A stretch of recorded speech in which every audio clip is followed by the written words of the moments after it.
Ya, diminta bela timnas Indonesia oleh rekan setimnya, inilah respon dari Miss Hilgers. Ya, PSSI janji kabulkan permintaan Sinteyong jelang kualifikasi Piala Dunia 2026. Dan Sinteyong percaya demokrasi, ia tak mau jadi otoriter, tidak memberangus oposisi. Yang terakhir, Devin Plank, striker muda keturunan Indonesia, kaki dan kepala bisa cetak gol. Simak selengkapnya di sini hanya di Kamus Bola bersama saya untuk Anda.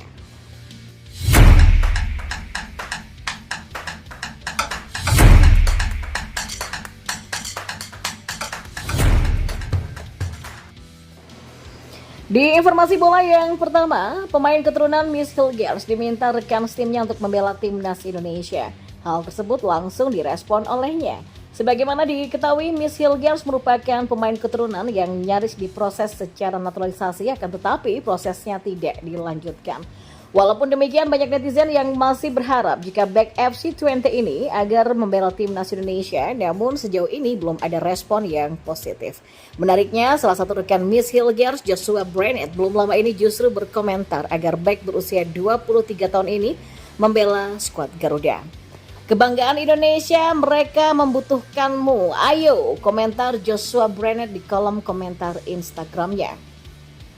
Menariknya, postingan tersebut langsung direspon oleh Miss Hilgers. Ia hanya berkomentar dengan emoji mata melirik. Akan tetapi, netizen justru murka dengan Joshua Brennett yang belum lama ini dilepas oleh FC20 sebab ia dianggap sarkas dan mengejek netizen Indonesia. Kami sudah punya J-It-Says, kita tidak membutuhkan kamu, komentar netizen. Atau komentar lain yang mengatakan, santai bro, nggak perlu sarkas, Indonesia juga punya pemain yang hebat. Kami sudah punya back yang hebat, beberapa orang Indonesia memang ingin Hilgers, tapi kami sudah cukup dengan back yang ada sekarang, kata para netizen lainnya. Dan kita beralih ke informasi bola yang selanjutnya. Anggota Esko PSSI Arya Sinulinga optimis timnas Indonesia akan menggunakan pesawat khusus dalam bertugas di putaran ketiga kualifikasi Piala Dunia 2026 zona Asia. Indonesia memiliki jadwal yang sibuk pada bulan September dan Oktober mendatang. Pasukan Sinteyong akan bertandang ke Arab Saudi, Bahrain, dan juga China. Dengan waktu yang mepet tentu jadi tantangan tersendiri bagi PSSI untuk memberikan jadwal penerbangan yang baik agar pemain bisa nyaman sebelum bertanding. Arya pun memberikan gambaran terkait rencana keberangkatan timnas Indonesia dalam laga tandang ke markas Arab Saudi. Setidaknya H-3 semua pemain sudah tiba. Ya, bertanding tanggal 5 September, semua pemain langsung terbang ke Indonesia pada tanggal 6 September dini hari.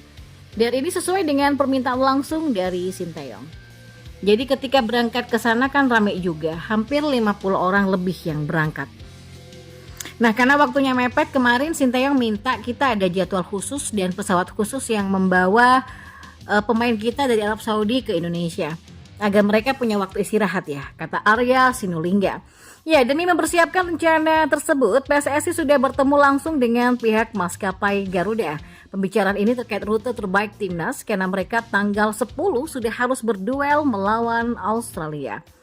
Tadi malam kami sudah rapat dengan pihak Garuda. Jadwalnya akan disesuaikan, maka mudah-mudahan diterima oleh tim.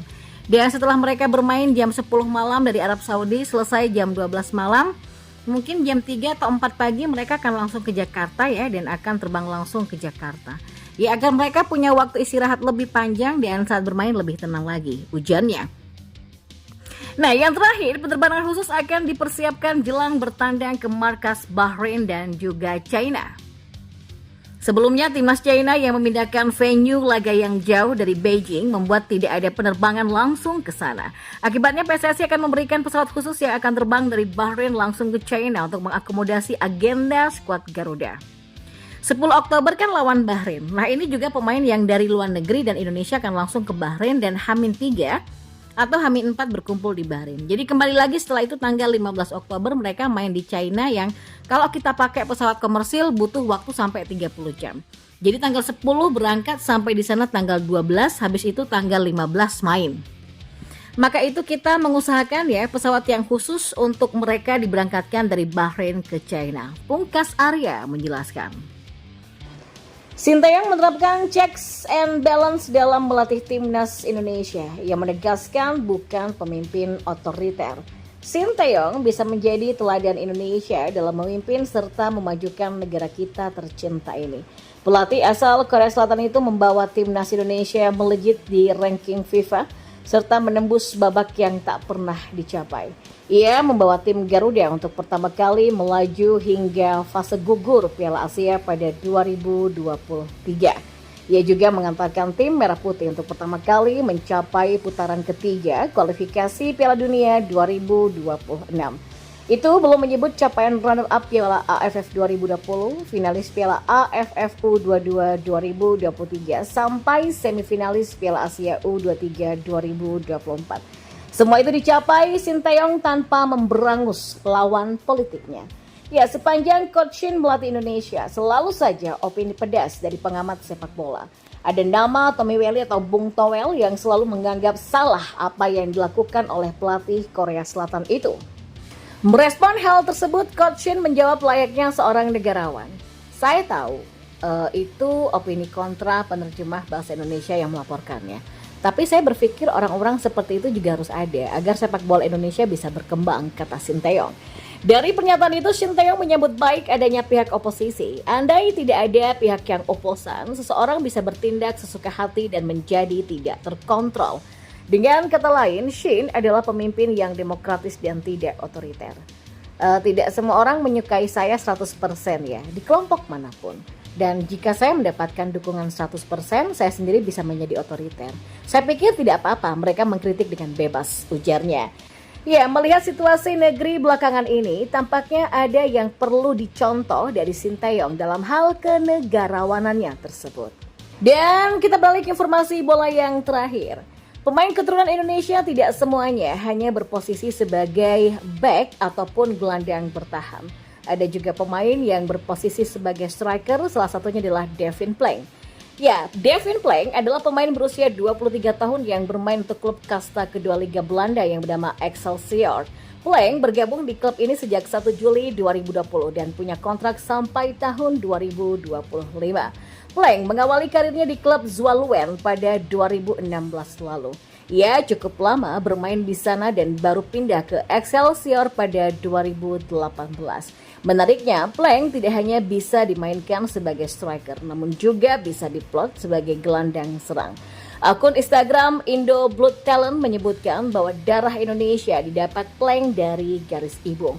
Kakek Plank dari pihak ibu merupakan orang asli Indonesia dan sebagai pemain muda, Plank punya skill terbilang sangat bagus sebagai pemain depan. Dari video yang diunggah oleh akun Indo Blood Talent, terlihat bagaimana kaki dan kepala Plank mampu menciptakan gol. Ia juga punya kecepatan dribbling yang sangat bagus dan punya tendangan yang keras, seperti yang ia tunjukkan ketika mencetak gol ke salah satu tim lawannya. Pada video terlihat Plank mendapatkan bola lambung dari rekan setimnya. Ia kemudian menahan bola dengan dada dan dengan ketenangan ia kemudian berlari ke sudut sempit dan menendang keras tanpa bisa dihalau oleh kiper lawan. Di video lain terlihat bagaimana ia mencetak gol dengan sundulan. Menerima umpan crossing dari rekan setim, Plank menanduk bola di antara dua pemain lawan dan mencetak gol. Dari catatan Transfer Market, Plank mencetak 2 gol saat menjadi gelandang serang dan 1 gol saat menjadi striker.